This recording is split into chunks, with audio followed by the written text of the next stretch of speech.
Other questions?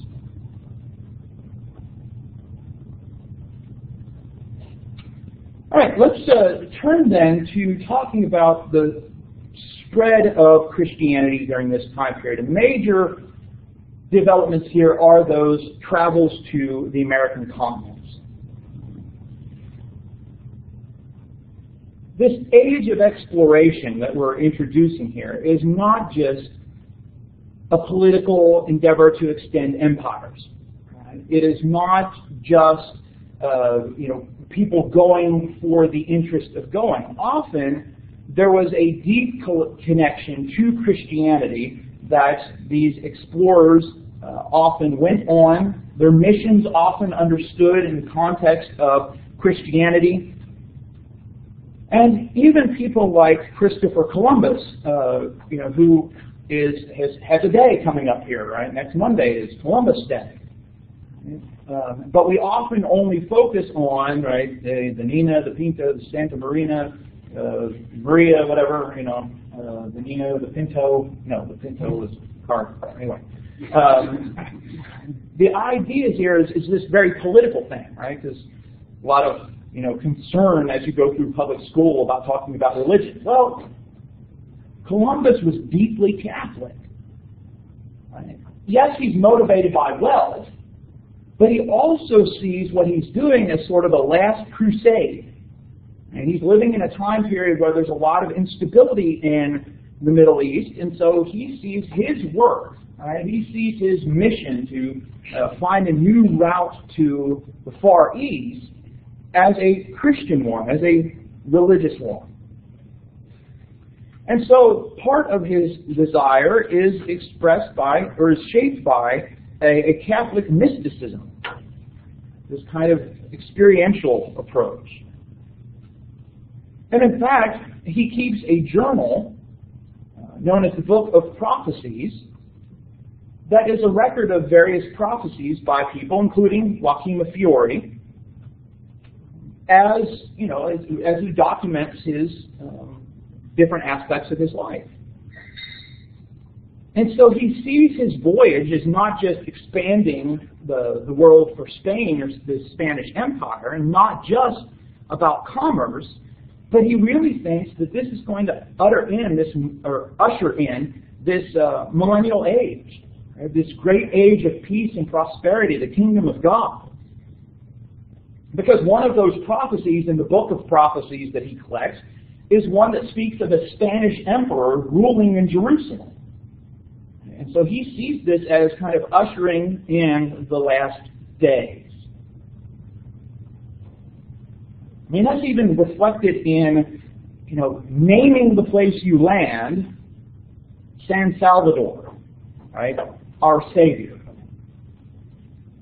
He's profoundly religious and thinks of this as a religious mission. But on the other hand, right, when it comes to the practice of that religion, there are a lot of things that Columbus did and other explorers did that do not reflect Christian values, especially in thinking about relations with Native Americans.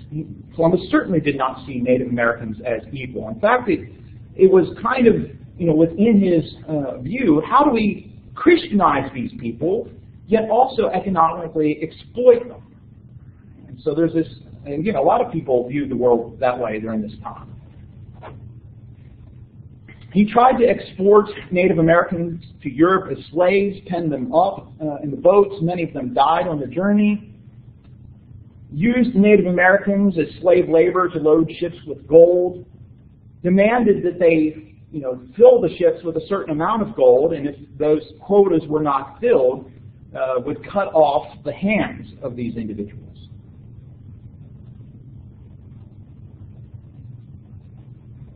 And this story of this Catholic explorer with this dark side, shall we say, was exploited later by Protestants in what's been known as the Black Legend. Particularly here we're talking about the brutalities of Spain. There were atrocities, but often Protestants would retell these stories and make them a lot worse. And so we kind of have this propaganda about what the Catholics did, but also a recognition of,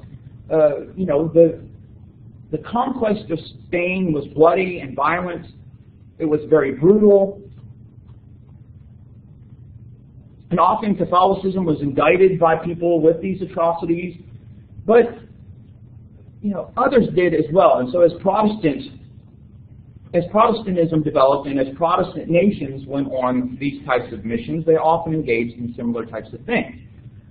But what we have here are people calling themselves Christians, setting out to share the message of Christianity, but combined with this as well is a focus on expansion, politics, greed, seeking for glory, hubris, other things that we would say, well, that's not what Christians should be about.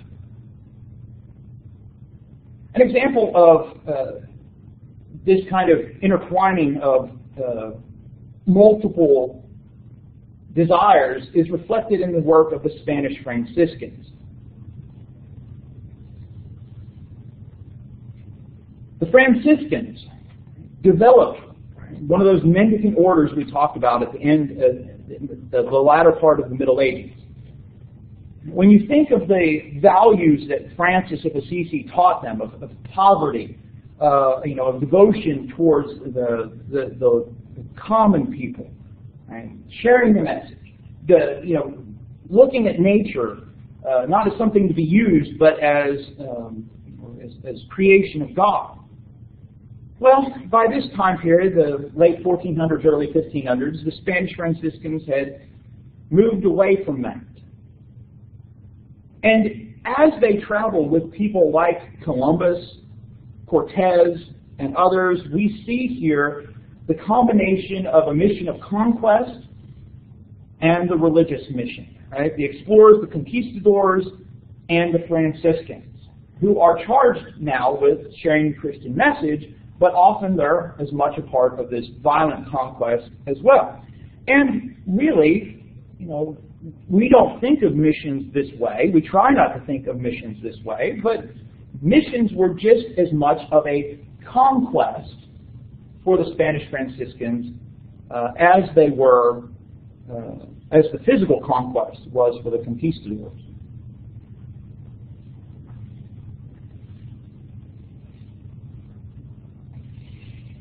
With the Franciscans, it was the die-hard believers who became missionaries. Right? Now, we talked about the spirituality modeled on St. Francis, but the Franciscans had taken that notion of abject poverty seriously, a rejection of society. But they also valued purification spiritually and physically, and so living an ascetic lifestyle. Right? Not looking to gratify bodily pleasures, even through things as simple as food. Right? You eat very simply. But there was also a lot of generational conflict within the Franciscans, as the younger Franciscans wanted to assert authority over the elders. Many of the people that became Franciscans were youths, and often thought about what they were doing as rejecting their physical father for a spiritual father. And so they come to the New World with this abject poverty, this emphasis on asceticism and discipline, and these notions of young against old. And those ideas that they had, they brought with them and used them to try and evangelize the Native Americans that they came in contact with. But what we have here is a lot of this cultural influence shaping how missions were being done. One of the first ways that Spain, in general, attempted to evangelize the New World is through a practice known as Encomenda. And Encomenda wasn't about missions as much as it was about colonization. The focus of Encomenda was getting Spanish citizens to North America, to South America. And if we populate the Americas with Spanish people, we have a right to this, and then the Portuguese, later the Dutch, the English, they don't have a right to claim this land because we have our people already there.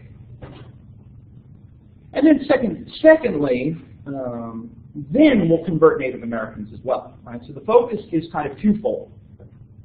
Get the land, get people over there, but then also convert the Native Americans. And so Spanish citizens would be offered tracts of land to anybody who was willing to come over and settle.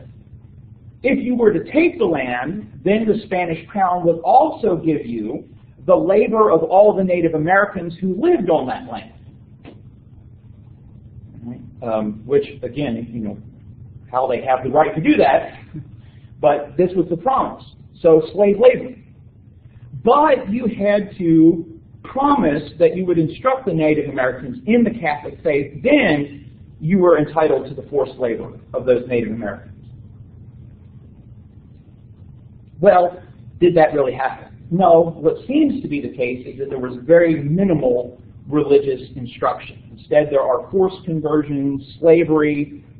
That seems to be the case of it. So one strategy was Encomenda. Eventually, Encomenda was legally ended, but it still kind of shaped a lot of interactions between the Spanish and Native Americans. Another missionary strategy was the use of the mission.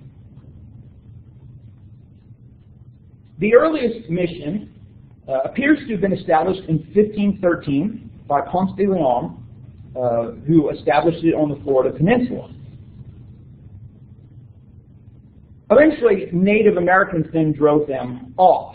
The next oldest mission, or at least the one that has stayed around the longest, appears to be 1656 in St. Augustine in Florida. And that kind of becomes the, that should be 1556, St. Augustine in Florida. That kind of serves as a base for Catholics then to develop missions in Florida. By 1620, there are 44 established missions in Florida and the Southeast. In Mexico, in the southwestern what will become the southwestern United States, there was mixed success with the missions. It flourished until the 1630s when rebellions destroyed several missions. By the late 1600s, the Spanish had tried again to go with the mission strategy, eventually moving up the California coast. And at its peak, missions spanned 600 miles of Pacific coastline. Missions in Mexico, the Caribbean, South America, etc. Essentially, the mission was an establishment of a Spanish village in Native American space.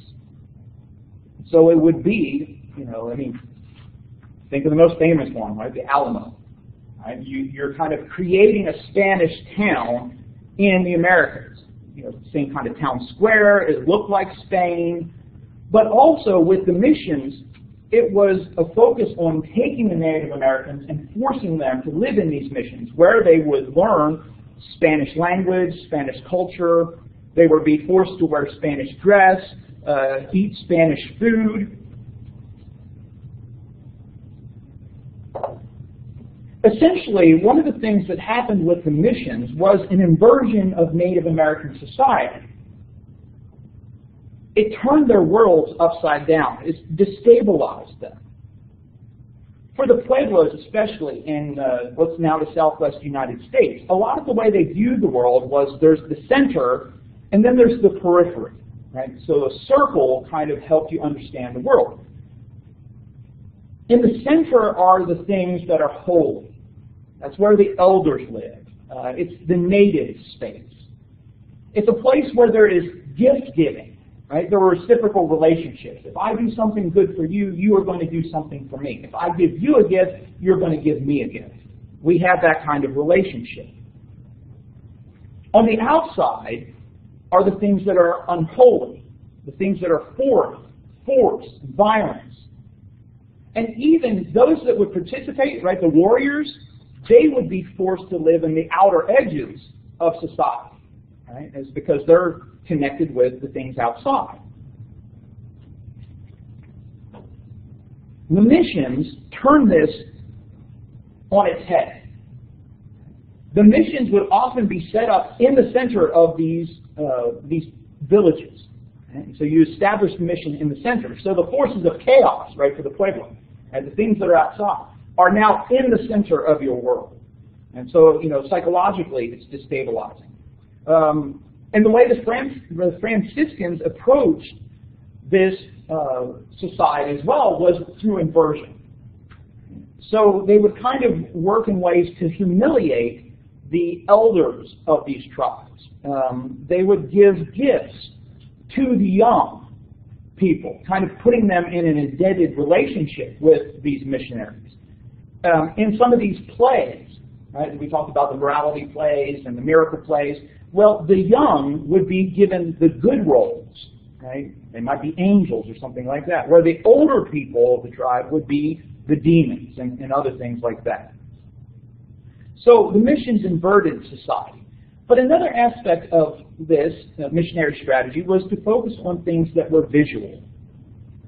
Use things that are visual, paintings, statues, things that were simple to help the natives grasp Catholicism.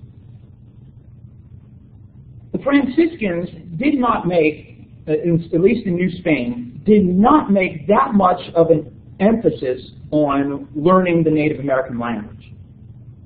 They were not interested in doing that as much.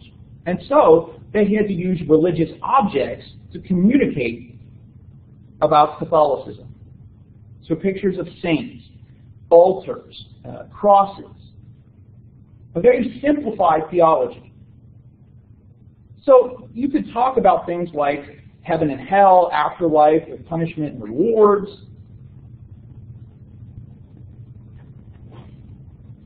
But one of the things that this also brought about was a hybridism, where Catholic ideas and native ideas were often melded together. Sometimes intentionally, sometimes not, right? So intentionally, okay, you have these holy people that you value, so they're kind of like the saints, or merging a saint and a particular native holy person together. And that's why, in many respects, you can look at certain expressions of, let's say, Latino Catholicism today, with something like Dia de los Muertos, some of the other expressions, and then compare that to, like, European Catholicism. And there's quite a bit of difference. Well, it has to do with this visual emphasis, the simplicity of it, and the hybridity that occurs in Catholicism as it's being evangelized to Native Americans.